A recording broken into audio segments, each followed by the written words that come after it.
Welcome back to Sea Stories with Mr. Durite. I am your host, Mr. Durite. And today's show is a special show. As always, once a year I do this. It is the Movie PO's Top 10 Movies of 2016. That's right. Now you might be asking yourself, man, I ain't come to this damn channel, listen to you review movies, sit up here and listen to crap like that. I want to hear stuff about the boat. Well, let me tell you something. Wait a minute. Let me tell you something. I was the movie PO on the boat, and people came to me and asked me my opinion on the movie. Because when you get to burn a flick, you only got to burn one that night. It's not like you burnt 5 or 6 of them jokers. Not like you was burning the latest thing in your rack. So you needed to know which was the good movies to look at and which one of them had boobs in it. And it was my job. And it was a very important job to sit here and know what the best movies for everybody to watch and which movies had boobs in it. This countdown ain't got no boobs in it, but it's going to tell you which movies you need to take on your next underway or to go get from the red box or get you out of trouble with your woman or a guy. I don't know what y'all into. Y'all need to chill out with that. This Sea Story, this is my passion. I love this. Anyway, let's get into this countdown. Attention bubbleheads, sailors, and all military personnel. Enjoy truish, lighthearted, and funny adventures from life at sea, told by Mr. Durite himself. So pack your sea bags and rig your ship or dive. It's time for another sea story with Mr. Durite. I think they're ready for you. Take it away, Mr. Durite. Visit DuriteProduction.com, follow the Facebook page, and subscribe to our channel, shipmates. Number 10. Believe it or not, y'all gonna probably think I'm crazy and stuff. And one of the reasons why this list is coming out so late is because there's so many movies that come out in a year, and the majority of them come out in December. And I try to catch up with everything, you know? You don't want to just have a top 10 list and you only seen 11 movies. I mean, this year I saw 85 movies. Now, this last movie, I just got to see it maybe a week ago. And I didn't know where it was going to land, but I knew it was going to be somewhere in my top 10. So that's why I had to delay this. And that movie is Star Wars Rogue One. Now, that is at number 10. I didn't know where it was going to be. I knew it was going to be in my top 10. Last year, Star Wars was number 1 for me. Now, I was really excited for it. I really enjoyed that movie. I enjoyed this movie, but I wasn't so enthusiastic about going to see it. I wasn't excited about it. And I have a scaling system that really helps me figure out where everything lands. I mean, I got math involved in this. This is not just feelings, this is math, right? And so with this movie, I like rewatchability. Yeah, I'll watch it again. You know, it's a decent flick. Was I excited to see it? I wasn't excited to see it. And that brought it down a whole lot. Ownership. I don't really care about owning this movie. I mean, I like Star Wars. I think it's a little overrated, but I like it. I've seen them all. Out of all of them, this is the one that it was okay. It was okay. I don't know. I think what it was is that they tried to make it not an action flick, but a war movie. And the rest of the Star Wars movies don't even feel like war movies. Even when they were in battles, it didn't feel like war movies. And this one did. And it's like, it was actually like a watered down Hacksaw Ridge. Way watered down. Like, if Hacksaw Ridge was a glass of red Kool-Aid, Rogue One, well, it looked pink. You know, like, it's just got a hint of red in it. Just a smidgen. That's it. So it was all right. I liked it, but it was all right. And it's my number 10. Star Wars Rogue One. Number 9, Doctor Strange. Well, everybody kept asking me, hey, you gonna see this movie yet? You gonna see this movie yet? You gonna see this movie yet? No, I ain't saw this movie yet. Because here's another one that I wasn't super excited to go see it. I know who Doctor Strange is, but it's not like I followed a lot of Doctor Strange. I seen the animated movie a couple of years ago. It was decent, but I don't know a whole bunch about Doctor Strange, and it's not like he Iron Man or Spider-Man or something. So I wasn't super excited to go see it. But I saw it, and it was enjoyable. I liked the special effects they had in it. It was cool. I like his little cape and everything and stuff. And it's a decent flick. It's interesting. But you know, when I watched that movie and I thought about the animated one, and boy, they were so close together. It's almost like, damn, they could have just sat here and just told a story and used the animated one to be the origin story instead of them sitting up here telling the origin story again. And that's my biggest problem with superhero movies, especially when they're introducing a new character. It's the origin part. I hate that, because you spend half the movie telling where they come from and how they like, oh, I don't want to be a superhero, but you got powers. Yeah, but I don't want to be a superhero. Well, you got to save people. Well, I don't want to put my neck out on the line for nobody. And it's like, motherfucker, are you for real? Just go and be a superhero so we can get to the damn action. And so that's how I felt about this movie. I was glad it's fun to see the plight of the protagonists. However, we've seen it, done it, got the t-shirt. Let's move on. Let's get straight into the story so we can see some stuff and build the character from there. That's how I see it. That's how I see it. So number 9, Doctor Strange. Number 8, Money Monster. Now, I wasn't excited to go see this. I knew about it, but was I excited? I wasn't, but I knew what it was about, and I thought it would be interesting. You know, I think it'd have been even better. I would have been interested to see it if it would have been like Fox News or something, and then this dude going to Fox News like, I'm tired of y'all talking about the Democrats like this, and I'm gonna shoot the place up, or stuff like that. And I think that would have been a better movie, but this movie was good nonetheless. You know, the guy comes in, he takes the TV studio hostage and all this other crap, and really and truthfully, they stretch it. They stretch the believability in it, but the movie is good enough to where you could forgive all of that. I mean, come on, they got a scene with a dude. I ain't even gonna tell y'all. Watch the movie. It's not bad. You won't be disappointed. So go check that out. I promise you won't regret it. Money Monster, number 8. I can't believe this next one made number 7, but it is Magnificent 7. Huh? How did that work out? My algorithm put Magnificent 7 at 7. That's pretty interesting. So, Magnificent 7, the remake of a remake of a remake. If you don't know what I'm talking about, look it up. Google it. Came out pretty good. Got Denzel Washington. Damn, what's his name? Pratt. I know his last name, Pratt. I can't think of his first name. Mr. Pratt. It's got Mr. Pratt in it. Anyway, got 7 people up. You know, the lady goes, hey, could you come to my town? They got some dudes. They messing up some stuff. I need some people. I got a little bit of money, but come on to the town. Help us out. They're like, all right, I ain't got shit else better to do. Let's go to the town and let's go shoot some people up. Basically, the Magnificent 7. But it is a decent little Western. It's not bad. Now, there's some things that I have problems with this movie, but I'm going to say this real quick. 2016 wasn't a great year for movies. They had a slew of mediocre films. Even these movies in my top 10 didn't really score that high compared to last year. Man, I had some movies, because my top score is 40, you know, and I had some 40s, some 39s, 38s, 37s. Wow, that was killing it. But this year, man, I don't think not one of my movies actually hit a 40. So the fact that Magnificent 7 hit my top 10 and I had problems with it, it really surprised me. One of the problems I had, and you might think this is funny, but let's just look at it from this perspective. At the end, and you know the story of Magnificent 7. It's been done a million times.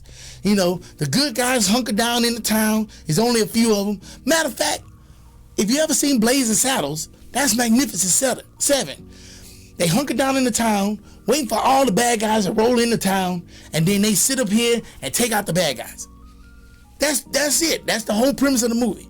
Now, the problem I had with it is that they didn't establish that everybody that was on the bad guy side was bad. You know, the main character bad guy was a bad guy, and some of his compadres were bad guys, but they had hundreds of people with them. And it wasn't established that they were bad guys. All those guys were deputized. I'm sure they put some little ad in the paper. Hey, you need work? You broke? Hey, we got work for you. And somebody just showed up, man, like, man, they about to take our house. They gonna foreclose on the house and stuff. I need to make some money. Well, honey, look this ad. It says they got work for you and they'll pay you $5 a day. $5 a day? Oh, shit.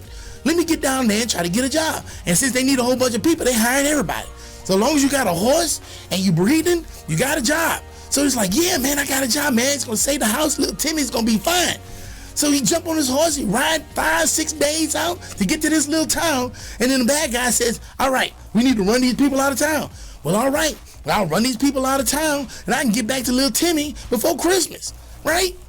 But no, next thing you know, you're riding up to the town, try to get the people out the town, and you get shot in the face. What you do? All you trying to do is save little Timmy from getting kicked out on the street. Now you shot in the face, laying in the dirt, and little Timmy gone. What happens to little Timmy?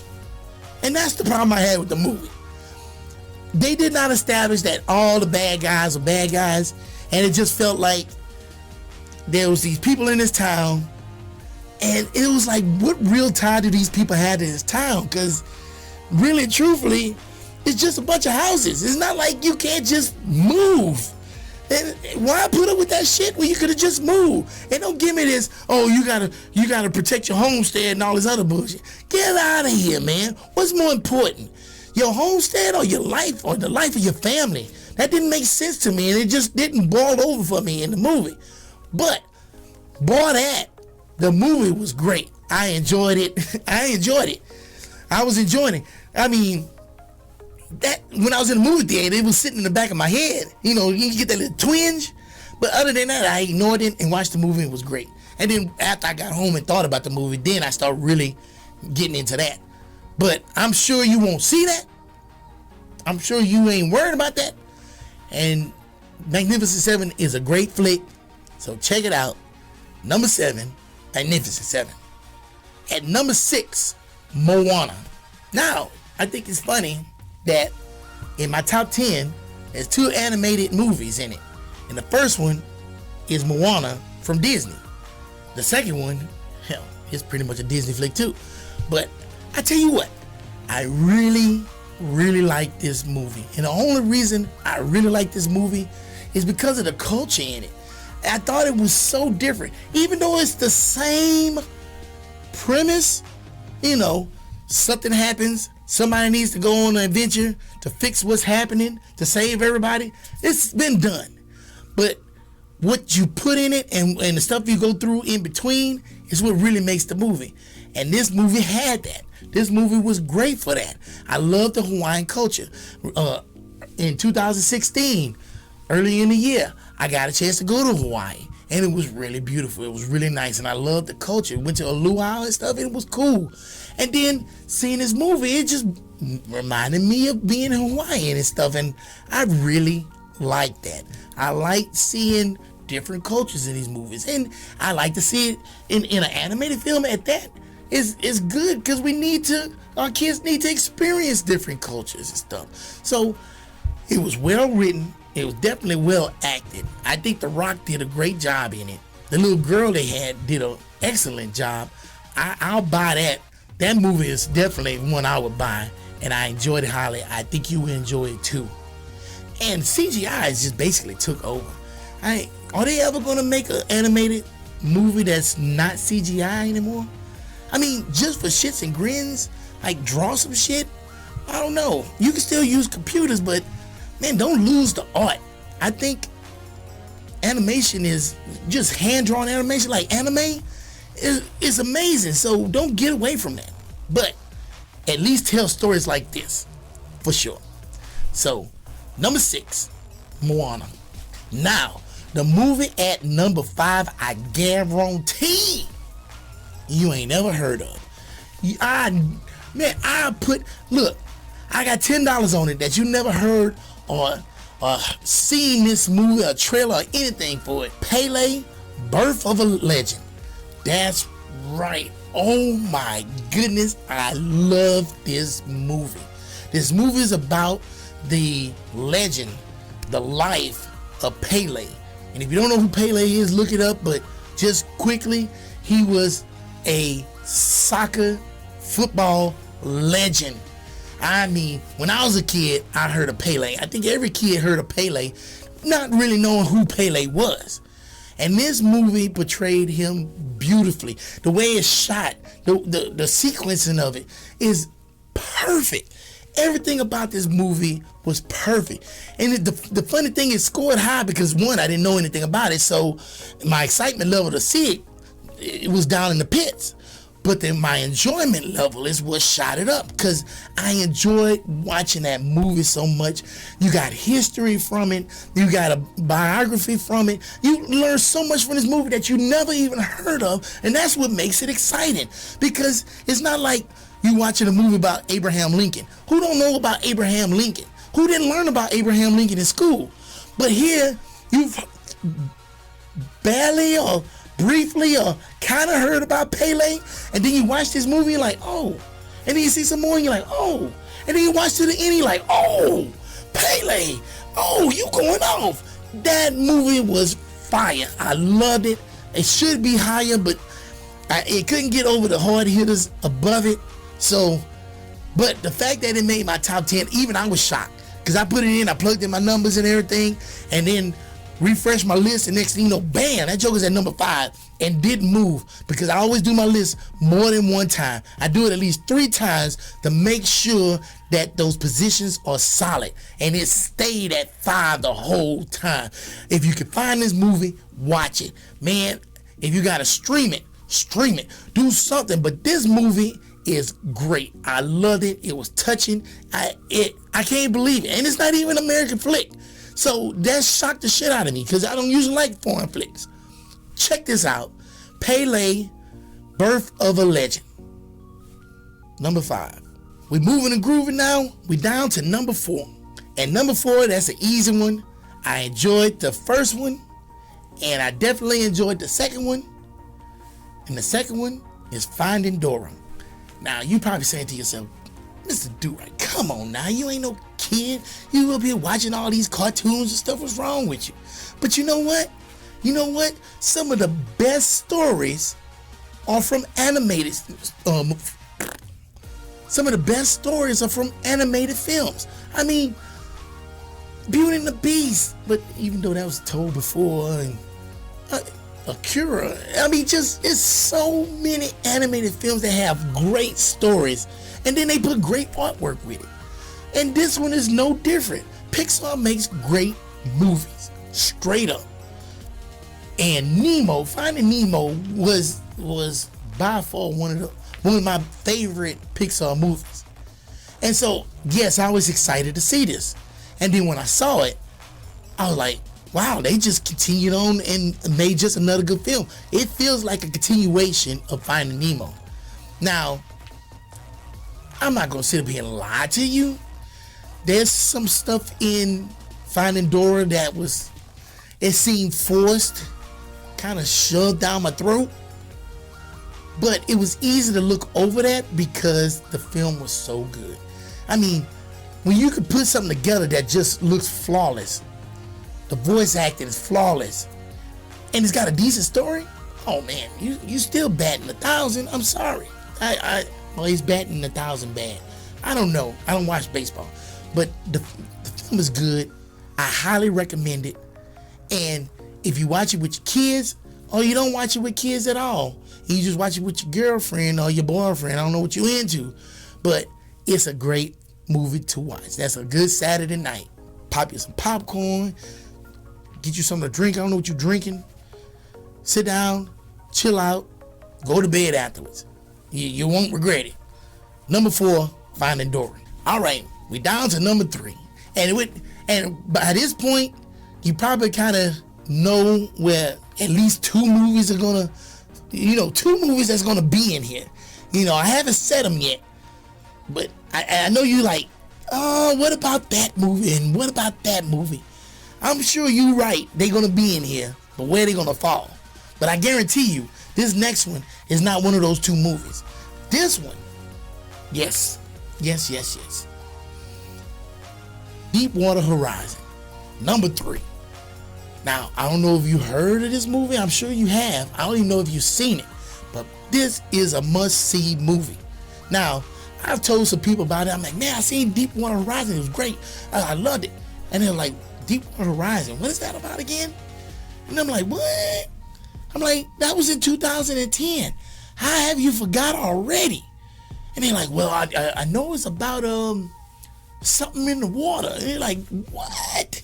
Are you kidding me? Deepwater Horizon, a freaking oil platform blows the hell up, spills the biggest amount of fucking oil ever in the Gulf of Mexico. How do you not remember that? That was, look, it's 2017 now. Movie came out in 2016. It was only 6 years ago. 6. Obama was still president. What's wrong? So I'm glad this film came out just to remind people, hey, this shit happened. This shit, don't forget about this shit. This shit happened. And the movie's about, like I said, the Deepwater Horizon oil platform that was working for BP had some major mechanical failures and blew up with everybody on board it still. And it's a story about them trying to get the hell off this big ass firebomb. Look, not since Inferno have I seen a good disaster film. I mean, they don't make disaster films anymore. And I mean, I can understand why. It's almost insensitive, but you still need them because people want to know what actually happened. Now, I know they had a 9/11 movie a few years ago, and it was kind of like a disaster flick, but it wasn't, and it didn't feel like it. So this one to me is it does the disaster genre a lot better. I mean, you felt the pain, you felt the anguish, and if you're on the boat, man, y'all look, keep a little napkin down so you can, get the little tear off, because you'll get that, that, oh my God, that's what I'm talking about, that heroism kicks in, and then you start seeing it. It's like, that's what I'm talking about. That's how you do it, and you can't help it. So just be warned. I'm warning you now. It's gonna hit you. It's gonna hit you. You working out there, out to sea, and you work with the same people over and over, their family and stuff, and something happened to them, man, it gets to you. So you'll be able to relate to this movie in a way, even though they civilians. But I'm telling you, check this out. The doggone movie is Deepwater Horizon. And I'm just gonna say this, it didn't make the list. I just seen it the day that I'm making this. But Patriots Day is by the same director, I think Peter Berg, and it's good too. I don't think it's equal, but if this is here, the other one is right here, and it's worth checking out too, Patriots Day. But number 3, Deepwater Horizon. Number 2, I'm just jumping right into it, Captain America Civil War. Now look, if you're gonna make a superhero movie, this is how you do it. Look, if you're gonna do an origin movie, this is how you do it. You introduce new characters, but you don't sit up here and waste a whole movie or half the movie or a quarter of the movie trying to explain where the hell they come from and what's their motivations. No, you just say, hey, this is Spider-Man. Hey, this is Black Panther. How you doing? Welcome to the show. Start doing it. And they did it. Boy, I tell you what, this movie did it right. And I love the fact that it was a Captain America movie, and the film focused on Captain America and his friendship with the Winter Soldier, but had the Avengers in it, minus the Hulk and minus Thor. I don't mind Thor not being there, but boy, it'd been nice if Hulk would have showed up for 5 seconds, at least just showed up, turned green, and then went off the screen. But it had the Avengers in it, and it was a continuing story, and I really, really like that. It's like I got my fix of Avengers. So last year, 2015, we had Avengers, Age of Ultron. Then this year with Civil War, we got like a continuation of Avengers. Then next year, we'll get some more Avengers. It's like, yes, let's keep this going. Not to mention, you sat up here and you introduced Spider-Man. And in 2017, we're going to have a Spider-Man movie. Oh, this is awesome. And then here in the future, we're going to have a Black Panther movie.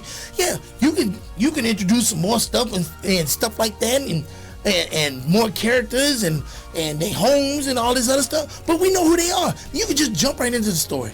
That is good movie making. I tell you what, I know it's a cash grab. I know they raking in as much dough as possible, and they're gonna be able to rake in billions of dollars with all these movies they're gonna come out with, because everybody gonna keep going. But the reason why they're able to do it is because they keep doing it right. This is no Batman, Superman crap. You know, Justice League ain't gonna be nothing. You know, I like Wonder Woman, but I don't have great expectations for that. But when Marvel sits up here and makes a movie, dude, I'm spellbound. You know, the movie had problems, but who gave a shit? The movie, that just the fight scene at the airport made everything worthwhile. That made the whole movie. Hell, the chase scene where Bucky is on the motorcycle and Black Panther knocking his ass off. Oh my God! Look, you won me. You know, you had me at hello. So anyway, that is my pick for number 2, Captain America: Civil War. Check that out. If number 2 is Civil War, then what could number 1 be? Well, you probably guessed it. Number 1 movie 2016 for me was definitely Deadpool. Oh, this movie almost didn't get made. I am so glad it got made. And when they leaked that little footage, that CGI footage, and everybody saw that, they was like, that's the movie we want. And then they had that same CGI scene in the movie. They're like, y'all listen to us? Y'all like us? And apparently they did, because that whole movie rocked. That movie rocked. That movie rocked. Did I mention that movie rocked? I mean, they had people who didn't like superhero movies like this movie. It was amazing. And not to mention it was rated R. And people are like, oh, well, you know, rated R superhero movies don't do good. Look at The Watchmen and stuff like that. I like The Watchmen. I don't know about them. I liked it. I didn't like the ending, but I liked it. But with Deadpool, you almost needed it, and it worked. It worked so well, and the Easter eggs and everything else, and then breaking the fourth wall.